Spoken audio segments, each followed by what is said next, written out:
दोस्तों, इस तस्वीर को गौर से देखिए।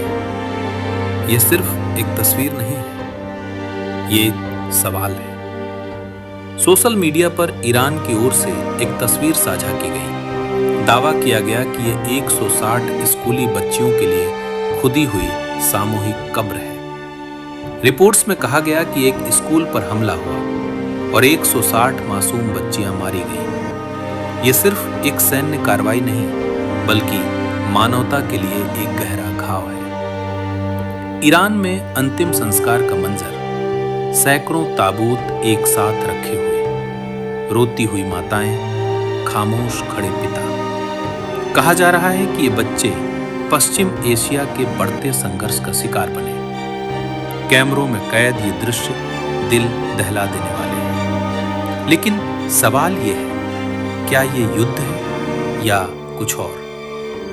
इन तस्वीरों को देखिए। ये वही बच्चियां बताई जा रही हैं जो कुछ घंटे पहले तक स्कूल में थीं। उनके बैग, उनकी किताबें, उनकी डायरियां, सब कुछ बिखरा हुआ। सोशल मीडिया पर एक शब्द ट्रेंड कर रहा है, किलिंग आफ्टर शॉक्स, यानी मौत के बाद भी जारी रहने वाला डर और सदमा। ईरान में यह सदमा सिर्फ परिवारों तक सीमित नहीं, पूरा देश सिहर गया है।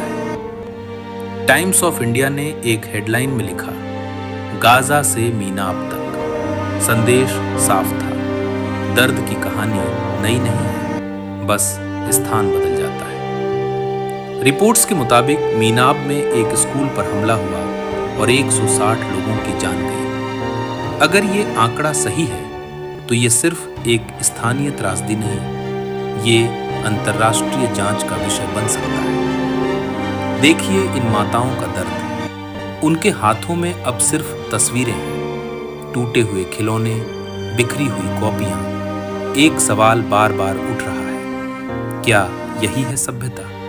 क्या यही है आधुनिक युद्ध? अब तस्वीर का दूसरा पहलू। सोशल मीडिया पोस्ट में डोनाल्ड ट्रंप और बेंजामिन नेतन्याहू की तस्वीरें साझा की जा रही हैं। इन पोस्ट में दावा किया जा रहा है कि ये यूएस इजरायली एयर स्ट्राइक का परिणाम है। संयुक्त राष्ट्र कहां है? मानव अधिकार आयोग क्या कह रहा है? जब गाजा में घटनाएं होती हैं तो वैश्विक स्तर पर बहस छिड़ती है। लेकिन अगर मीनाब में 160 बच्चियों की मौत हुई है तो क्या उस पर भी वैसी ही प्रतिक्रिया होगी? यही सवाल सोशल मीडिया पर गूंज रहा है। क्या ये दोहरा मापदंड है? पश्चिमी मीडिया पर भी सवाल उठाए जा रहे हैं। कहा जा रहा है कि कवरेज सीमित है या पर्याप्त नहीं है। लेकिन युद्ध के समय जानकारी भी हथियार बन जाती है। प्रोपेगेंडा, नैरेटिव और सत्य, इनके बीच की रेखा धुंधली हो जाती है।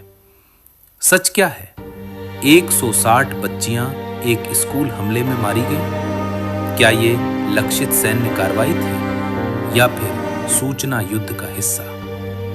इतिहास गवाह है, हर युद्ध में सबसे ज्यादा कीमत आम लोग चुकाते हैं। बच्चे, महिलाएं, परिवार, चाहे वो गाजा हो या मीनाब या कोई और शहर। ये घटना मानवता के खिलाफ एक जघन्य अपराध है। इन 160 मासूम आत्माओं या उन सभी बच्चों जो किसी भी संघर्ष में मारे जाते हैं, हम श्रद्धांजलि देते हैं। दुनिया को सवाल पूछने होंगे, दुनिया को सत्य की मांग करनी होगी, क्योंकि अंत में सत्य ही इतिहास लिखता है और तस्वीरें हमेशा गवाही देती हैं।